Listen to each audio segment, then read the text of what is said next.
느헤미야 1장입니다.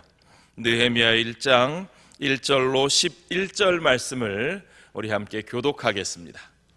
느헤미야 1장 1절로 11절 말씀, 구약성경 727면에 있는 말씀을 한 절씩 교독하겠습니다.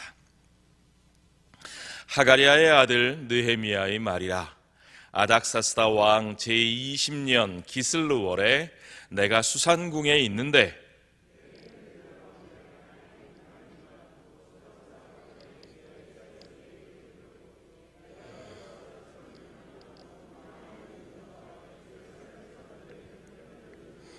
그들이 내게 이르되 사로잡힘을 면하고 남아있는 자들이 그 지방 거기에서 큰 환난을 당하고 능욕을 받으며 예루살렘 성은 허물어지고 성문들은 불탔다 하는지라.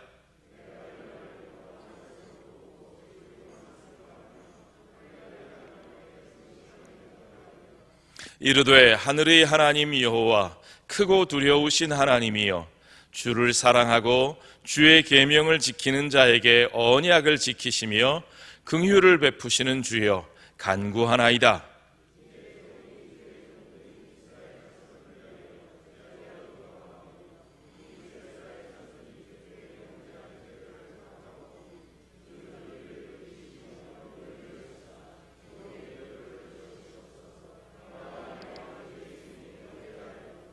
주를 향하여 크게 악을 행하여 주께서 주의 종 모세에게 명령하신 계명과 율례와 규례를 지키지 아니하였나이다.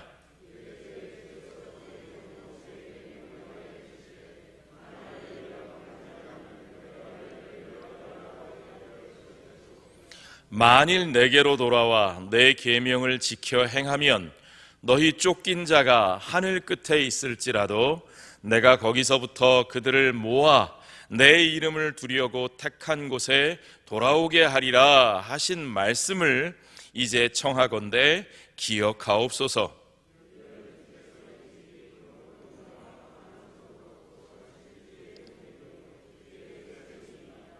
함께 읽습니다. 주여 구하오니 귀를 기울이사 종의 기도와 주의 이름을 경외하기를 기뻐하는 종들의 기도를 들으시고 오늘 종이 형통하여 이 사람들 앞에서 은혜를 입게 하옵소서 하였나니 그때에 내가 왕의 술관원이 되었느니라. 아멘. 여러분, 사랑의 반대말이 무슨 말인지 다 아시지요? 사랑의 반대말은 뭡니까? 미움이 아니라 무관심입니다. 무관심. 사랑의 반대말은 무관심이다. 아예 관심이 없는 것만큼 더 무서운 것은 없다고 이 조지 버나드 쇼우라는 사람은 이렇게 표현합니다. 우리와 같은 피조물들이 범하는 가장 나쁜 죄는 미워하는 것이 아니라 바로 무관심한 것이다. 무관심이 가장 잔인하다. 예, 여러분, 무관심이 바로 우리를 범죄하게 만들고 무관심이 바로 우리가 하나님의 자녀로서 살지 못하게 만드는 가장 중요한 원인이 됩니다. 우리가 아는 대로 누가복음 10장에 보면 선한 사마리아인의 비유가 나옵니다. 거기서 죽어가는 사람을 거기에 버려두고 그저 외면하고 떠났던 제사장, 율법사, 그 훌륭한 사람들, 무엇이 문제입니까? 죽어가는 사람의 고통에 관심이 없었다는 거죠. 선한 사마리아인, 예수님께서 말씀하신 누가 그 강도 만난 자의 이웃이 되겠느냐? 예, 그를 도와주었던 사마리아인, 그를 위하여 선한 일을 행한 사람, 어떻게 그럴 수 있었습니까? 그의 처지와 상황과 고통에 대한 관심이 있었기 때문에 그런 겁니다.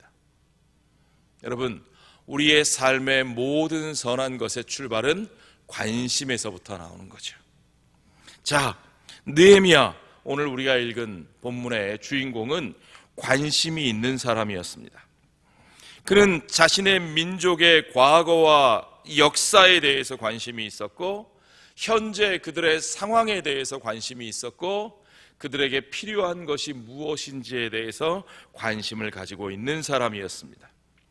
그들이 앞으로 어떻게 될 것인가, 그들의 미래와 그들의 소망이 어디 있는지에 대해서도 관심을 가지고 있었습니다.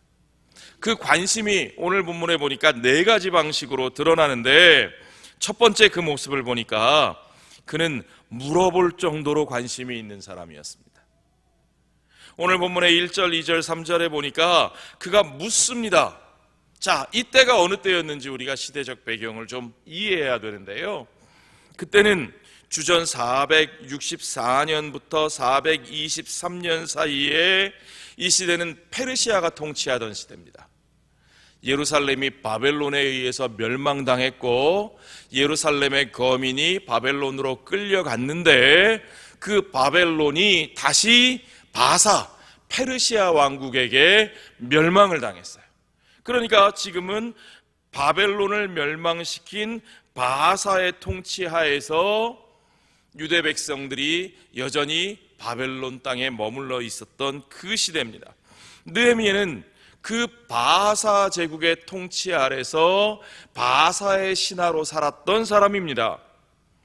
그가 아닥사스다 왕 때에 술 맡은 관원이라고 하는 높은 자리에 올라갔는데, 그 자리를 통해서 그가 자기 민족을 위해서, 자기 동포들을 위해서 쓰임받게 되는 거죠. 그의 이름의 뜻은 여호와께서 위로하셨다라는 뜻입니다. 여호와께서 위로하셨다. 그를 통해서 누구를 위로하셔요? 그의 백성들, 하나님의 백성들을 위로하시는데 사용된 사람이었다는 거죠. 술 맡은 관원, 그러니까 우리 오늘날 경건한 그리스도인들은 우리가 술을 멀리하니까 이게 좀 이상하다, 무슨 하나님 믿는 사람이 술 맡은 관원을 맡는가 하고 좀 이상하게 여기실지 모르겠지만, 왕의 술을 맡았다 하는 것은 굉장히 중요한 직책입니다. 첫째로 왕의 먹을 것을 담당했다는 것 자체가 엄청난 일이죠. 왕이 가장 신뢰할 수 있는 사람이라는 겁니다. 왕의 술 맡은 사람이 마음만 나쁘게 먹으면 얼마든지 왕의 생명이 위험해질 수 있으니까요. 그는 왕에게 가장 신뢰받는 사람이었고, 왕께 술을 올린다? 여러분, 술이라는 것은 예나 지금이나 잔치와 행사에 많이 등장하는 것인데, 그렇다면 그는 왕의 행사와 예의 범절 규례를 담당하는 사람이었다는 거죠. 누구보다도 왕을 가까이 대하고 왕의 모든 행사를 주관하고 왕의 신뢰를 한 몸에 얻을 수 있었던 사람, 유다 출신의 포로들의 자손인 느헤미야가 이런 사람으로 쓰임받을 수 있었다는 것은 결코 쉽지 않았던 것이라는 사실을 우리가 이해할 수 있습니다. 자, 그 일은 결국에는 하나님께서 하시는 일입니다. 하나님께서 어떤 일을 이루시려고 할 때 하나님의 때가 있다는 것을 여러분 아셔야 됩니다.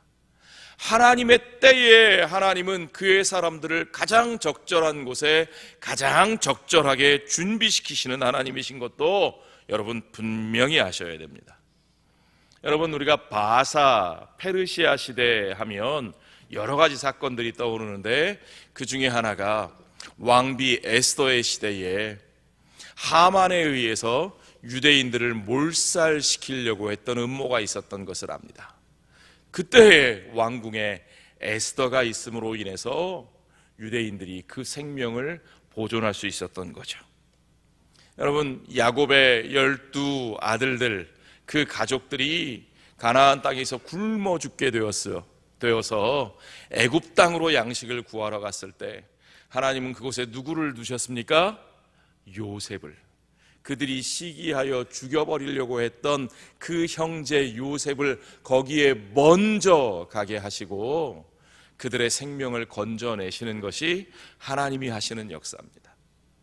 바벨론이 예루살렘을 무너뜨리고 온 백성이 바벨론으로 끌려갔을 때에도 하나님은 그 가운데 다니엘과 그의 친구들과 같은 사람들을 세우셔서 하나님의 백성을 통해서 역사하시는, 하나님의 뜻과 역사를 향한 하나님의 경륜과 주권을 그들이 분명하게 확인할 수 있게 하셨습니다.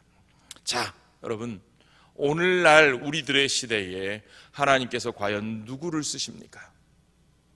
오늘 우리가 확인해야 할 것은 그겁니다. 나를 이곳에 두신 하나님의 뜻을 발견해야 된다는 거죠. 하나님께서 하신 일에는 후회가 없습니다. 하나님이 하시는 일에는 한치의 오차도 없습니다. 그러므로 오늘 하나님께서 우리에게 힘든 시간을 주시고 힘든 자리에 있게 하실지라도 거기에는 하나님의 뜻이 있으시고 나를 그 시간 그 자리로 부르신 하나님의 경륜이 저와 여러분을 통해서 반드시 이루어지는 것을 여러분 믿으시기 바랍니다. 자, 때는 아닥사스다 왕 제20년이라 그랬습니다. BC 444년에 해당하는 때입니다. 그때 기슬로월 11월부터 12월 사이의 기간들이죠. 수산궁이라 하는 곳은 왕이 겨울을 보내는 겨울궁전입니다. 그곳에 당연히 왕의 곁에 느헤미야가 있었습니다. 그때의 느헤미야에게 자기 형제들의 소식이 들려옵니다. 오늘 본문의 2절을 보십시오. 내 형제들 가운데 하나인 하나니가 두어 사람과 함께 유다에서 내게 이르렀기로 내가 그 사로잡힘을 면하고 남아있는 유다와 예루살렘 사람들의 형편을 물은즉 그랬죠. 느헤미야는 출세한 사람입니다. 당시 세계 최고의 제국에서 가장 성공적인 삶을 살고 있었던 사람이에요. 사실 느헤미야는 시기적으로 따져보면 예루살렘에서 살아보지도 못했던 사람입니다.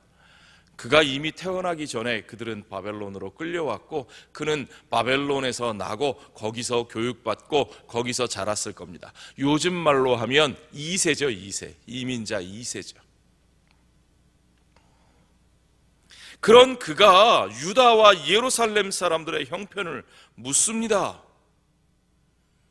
여러분 이민 생활을 여기 해보신 분이 계실지 모르겠는데 이민자 2세들이 자신들의 조국과 동포들의 일에 대해서 이렇게 관심을 가지고 그 형편을 묻는다는 것이 결코 쉬운 일이 아닙니다. 예레미야 15장 5절에 보면 예루살렘아 너를 불쌍히 여길 자 누구며 너를 곡할 자 누구며 돌이켜 내 평안을 물을 자가 누구뇨? 무너져가는 예루살렘을 향해서 그 평안을 물을 자가 누구뇨? 예레미야가 통탄하면서 슬픈 노래를 불렀는데 하나님은 과연 그러한 사람을 예비해 놓으셨습니다. 그가 바로 느헤미야였던 거죠. 느헤미야는 걱정하는 마음으로 예루살렘과 거기 사는 동포들의 소식을 묻습니다. 여러분 우리가 정말로 누군가를 사랑하고 염려한다면 우리가 그들의 소식을 묻고 살피는 것이 당연하겠지요. 여러분이 누구를 사랑하는데 아유 나 그 사람 어떻게 됐는지 소식 안 들어도 돼요 그러실 수 있겠습니까? 요즘 카톡으로 요즘 얼굴 보면서 동영상으로 다 통화하실 수 있으니까 여러분 멀리 계신 자녀들의 소식을 여러분이 일일이 다 찾아 묻지 않고 계시겠지만 그러나 만약에 그러한 것이 없다면 여러분이 사랑하는 자녀들이 멀리 나가 살 때에 여러분의 마음이 얼마나 궁금하시겠어요. 자, 여러분 우리가 사랑하는 목장 식구들 우리 팬데믹 기간에 만나지 못했던 성도들 얼마나 그리워하고 궁금해하고 그들의 소식을 묻습니까? 당연하죠. 왜요? 사랑하니까요.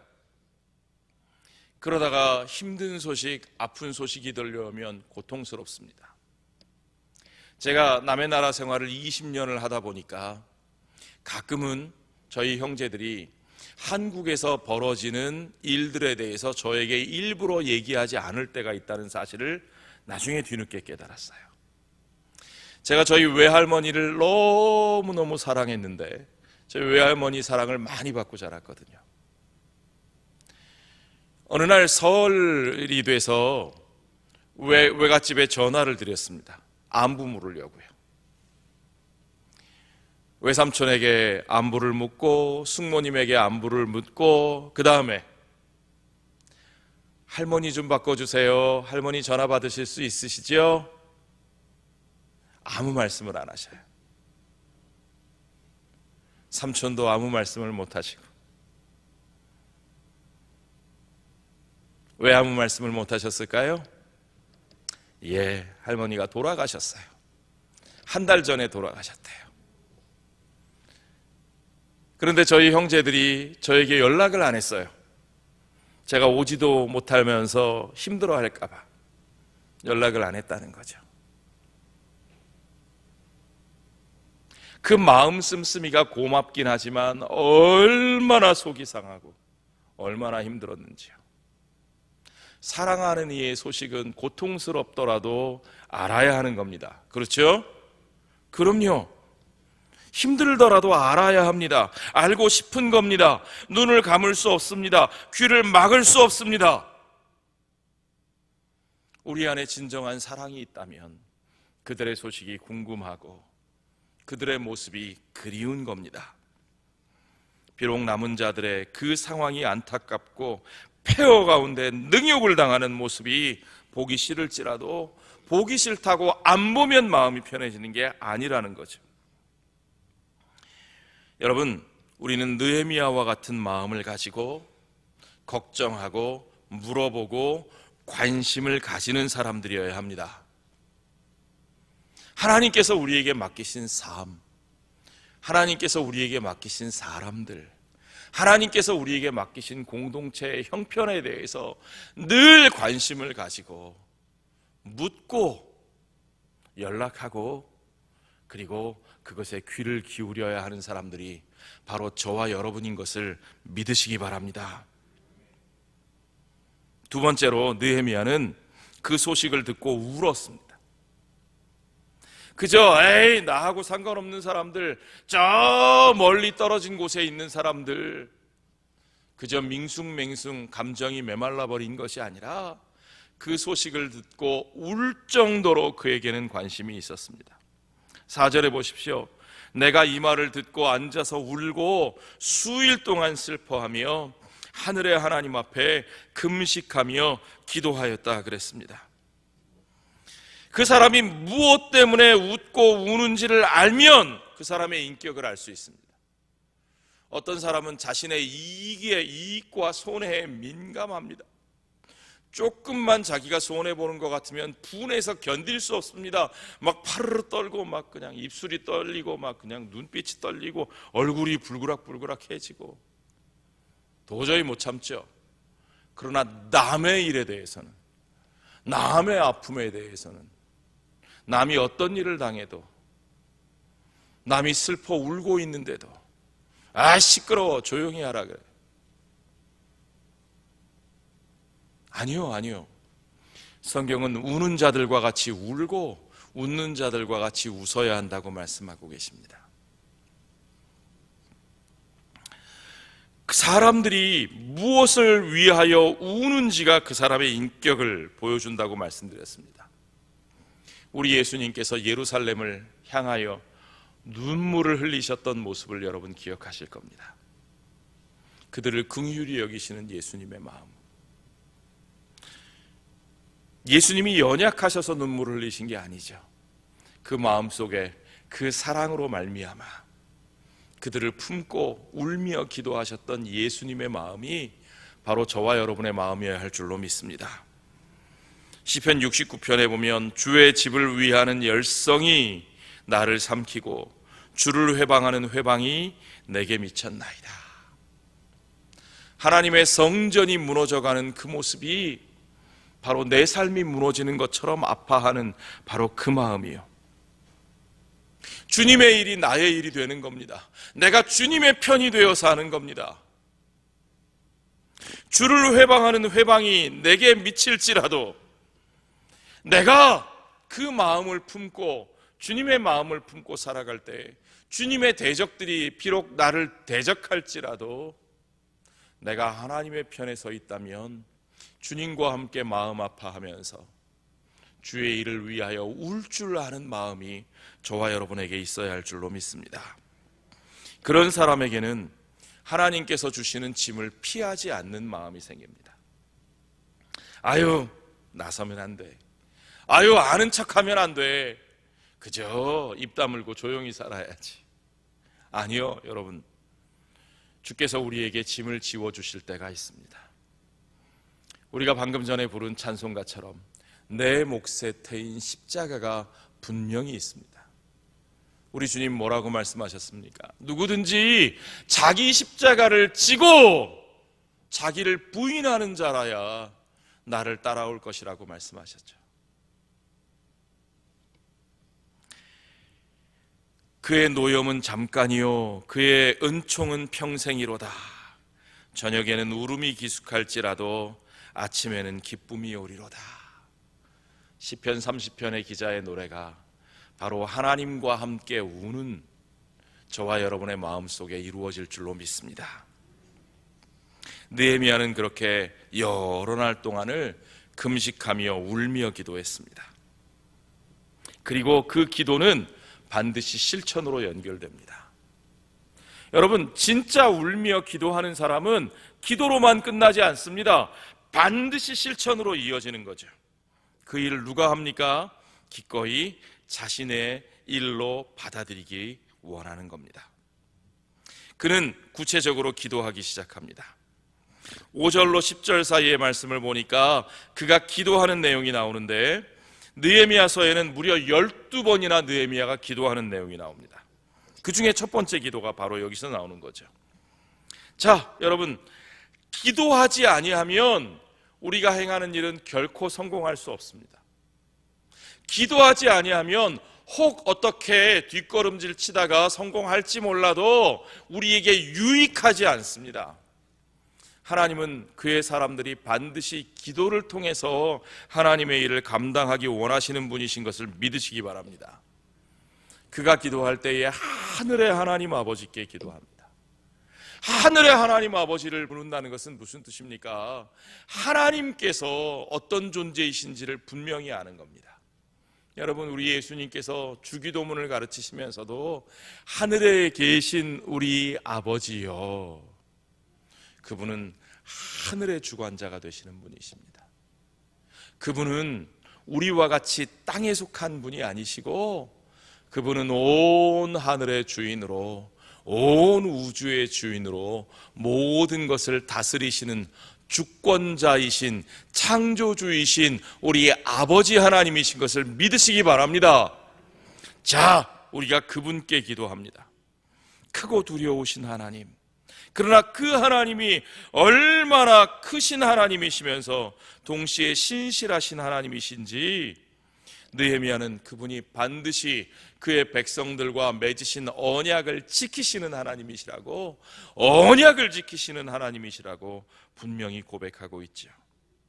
그 하나님 앞에서 먼저 기도할 때에 그는 자신의 죄를 자백합니다. 우리의 죄악을 용서하옵소서. 우리가 범죄하였나이다. 주의 종 모세가 우리에게 준 율례와 규례와 법도를 우리가 지키지 아니하였습니다. 느헤미야의 기도는 철저하게 말씀 중심입니다. 레위기를 통해서, 신명기를 통해서 하나님이 약속하신 것을 기억합니다. 우리의 문제의 원인이 무엇인지를 분명히 알고, 그리고 그 해결 방법이 무엇인지도 아는 거죠. 여러분, 우리는 정말 그 문제의 원인이 무엇인지 알고 있습니까? 여러분의 가정의 문제의 원인이 무엇인지 알고 계십니까? 우리 교회가 가지고 있는 문제의 원인이 무엇인지 알고 계십니까? 나라를 위해 기도하신다면 우리나라가 가지고 있는 문제가 무엇인지에 대해서 그 원인을 알고 계십니까? 그 원인은 분명하게 하나님의 말씀 속에 나와 있습니다. 우리가 하나님의 말씀대로 살지 않아서 그렇습니다. 우리가 하나님의 말씀 앞에 서지 않아서 그렇습니다. 그러면 답도 나와 있죠. 해결 방법도 분명하게 나와 있죠. 어떻게 나와 있습니까? 하나님은 우리를 징계하실지라도 그의 백성들이 주 앞에 회개하고 돌아올 때에 반드시 그들을 고치시고, 그들의 삶을 고치시고, 그들의 땅을 고치시고, 그들을 내어 쫓았던 그 땅으로 다시 돌아오게 하실 것이라. 주께서는 모세를 통하여 율법을 주실 때부터, 신명기에서부터 분명히 그 약속을 우리들에게 주셨습니다. 느헤미야는 그 약속을 분명하게 기억하고 있습니다. 요한일서 1장 9절에서 사도는 우리에게 이렇게 가르쳐 줍니다. 만일 우리가 우리 죄를 자백하면 그는 어떠시고 미쁘시고 의로우사. 하나님은 미쁘십니다. 하나님은 믿을만하신 분이십니다. 하나님은 신실하신 분이십니다. 하나님은 시건치 아니하시는 분이십니다. 우리를 고치시겠다고 말씀하신 하나님께서는 반드시 고치시는 것을 믿으시기 바랍니다. 우리 죄를 사하시고 우리를 모든 불의에서 깨끗하게 하실 것입니다. 우리를 고치시겠다 말씀하신 주님께서 회개하고 돌아와 기도하는 저와 여러분 앞에 우리들의 가정을 고쳐주실 줄로 믿습니다. 우리들의 교회를 회복시켜 주실 줄로 믿습니다. 우리가 사는 이 땅, 이 나라를 주께서 고쳐주실 줄로 믿습니다.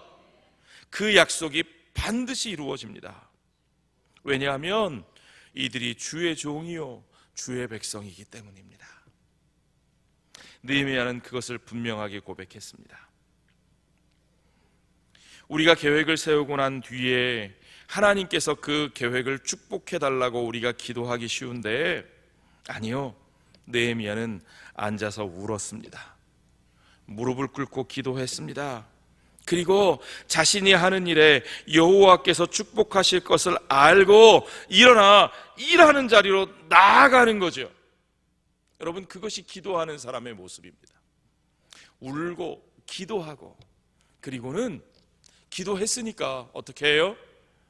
가만히 손 놓고 앉아있는 것이 아니라 일어나 나가 실천하는 거죠. 그것이 기도의 사람입니다. 기도했으니까요, 믿으니까요, 그러니까 나가서 실천할 수밖에 없는 거죠. 자, 오늘 느헤미야 11절에 보니까 그가 자발적으로 나서서 그곳으로 갑니다. 그것이 그의 관심의 최종적인 모습이었습니다.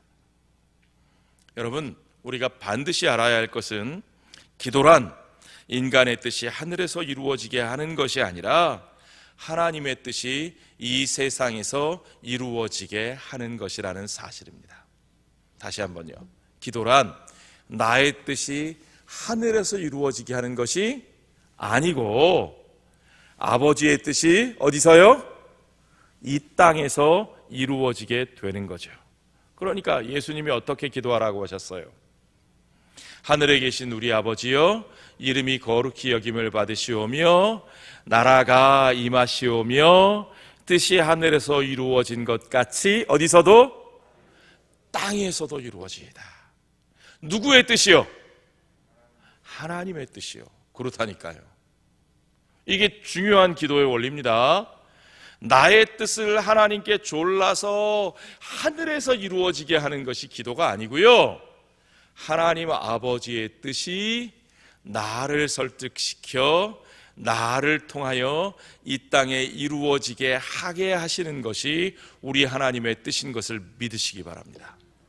그러므로 여러분, 우리가 기도한 다음에 하나님은 누구를 쓰셔요? 누구를 쓰셔요? 그럼요, 이 땅에서 저와 여러분을 쓰시는 것을 믿으시기 바랍니다. 하나님은 바로 저와 여러분을 쓰시는 하나님이십니다. 하나님은 저와 여러분의 순종을 요구하시는 하나님이십니다. 그렇게 순종하는 우리들 가운데서 우리 가운데 역사하시는 능력대로 우리의 온갖 구하는 것이나 생각하는 것에 더 넘치도록 역사하시는 하나님의 방식을 믿으시기 바랍니다. 하나님께서는 우리의 기도가 응답된 것을 알게 하시기 위해서 우리 안에 역사하시고 우리를 통해서 역사하십니다. 하나님은 반드시 사람을 통해서 사람을 쓰시는 하나님이십니다. 하나님 혼자 다 하실 수 있죠. 모든 것을 하나님이 혼자 하실 수 있습니다. 그럼에도 불구하고 하나님이 사람을 지으시고 사람을 부르시고 사람을 쓰시는 거죠. 여러분, 그것이 하나님의 능력이 부족해서가 아니라 그것이 하나님이 저와 여러분을 축복하시는 방식인 것을 믿으시기 바랍니다. 그것이 저와 여러분에게 은혜 주시는 방식입니다. 우리가 쓰임받는 것보다 더 귀하고 은혜로운 것이 없습니다. 그래서 우리는 기도해야 될 때에, 우리가 기도할 때에 하나님께서 우리에게 무엇을 해야 하고 언제 그 일을 해야 하고 어떻게 해야 하는지 알려주시는 것을 우리가 들을 수 있어야 합니다. 느헤미야가 11절에 이렇게 기도합니다. 오늘날 종으로 형통하여 이 사람 앞에서 은혜를 입게 하옵소서. 이 사람 앞에서, 이 사람이 누굴까요? 바사 왕 아닥사스다죠. 그 사람 앞에서 은혜를 입게 하옵소서. 그 아닥사스다 왕이 허락을 해야 그가 예루살렘에 갈 수 있고 예루살렘에서 일을 할 수 있거든요. 하나님께서 그 사람 앞에서 은혜를 얻을 수 있도록 왕의 마음을 움직이시고 형통케 하시는 일을 하시기를 구하고 있습니다. 느헤미야는 자신의 위치에서 자기가 해야 할 일, 자기가 할 수 있는 일, 또 그것을 할 수 있는 때에 대해서 정확하게 알고 있었던 거죠. 자, 여러분, 그것이 사명인의 삶의 모습입니다. 오늘 저와 여러분에게도 그와 같은 기도가 있어야 할 줄로 믿습니다. 하나님께서 오늘 내게 주신 자리, 여러분 그걸 돌아보십시오. 그 자리에서 내가 할 수 있는 일, 내가 해야 할 일, 내가 해야 할 때, 여러분 그것을 기억하시기 바랍니다. 제가 우리 교회 권사님 모시고 식사하다가 큰 은혜를 받았었는데, 연세가 많으신 권사님이신데 교회 봉사를 하고 싶으시다는 거예요. 젊은 사람도 힘든 일인데 하고 싶으시다는 거예요. 그러면서 하시는 말씀이, 내가 나이 더 먹으면 못하니까요. 목사님, 저 지금이라도 그것 좀 할 수 있게 해주세요. 제가 그런 청탁은 목회하면서 처음 들어봤습니다. 대부분 목회하면서 어르신들은 아유 목사님 이제 우린 힘들어서 못해요, 젊은 사람들 하라 그러세요. 젊은 분들은 아유 목사님 우리는 바빠서 못해요, 어르신들이 시간이 많으시잖아요, 어르신들이 하셨으면 좋겠어요. 늘 듣는 얘기가 그거였습니다. 어르신들은 힘들어서 못하신다, 젊은이들은 바빠서 못한다. 누가 합니까? 그런데 우리 성동교회에 와서 제가 처음 들은 얘기가 그거였어요. 목사님, 저 나이 더 먹어서 힘 없어지기 전에 저 일 좀 할 수 있게 해주세요. 봉사할 수 있게 해주세요. 여러분, 우리 성동교회 어르신들이 복되신 것을 믿으시기 바랍니다. 또한 그 복되신 어르신들의 믿음을 따라 우리 성동교회 젊은이들이 복된 신앙인이 될 줄로 믿습니다. 우리가 지금 쓰임받아야 합니다. 지금 우리가 해야 될 일이 있습니다. 지금 아니면 안 되는 일들이 있습니다. 여러분, 유행가에서 그런 거 나오죠. 지금이 바로 내가 가장 젊을 때입니다. 지금이 앞으로의 내 인생에서 가장 젊을 때입니다. 그렇죠? 그렇습니다, 여러분. 저도 여러분도 지금이 우리 인생에서 가장 젊을 때입니다.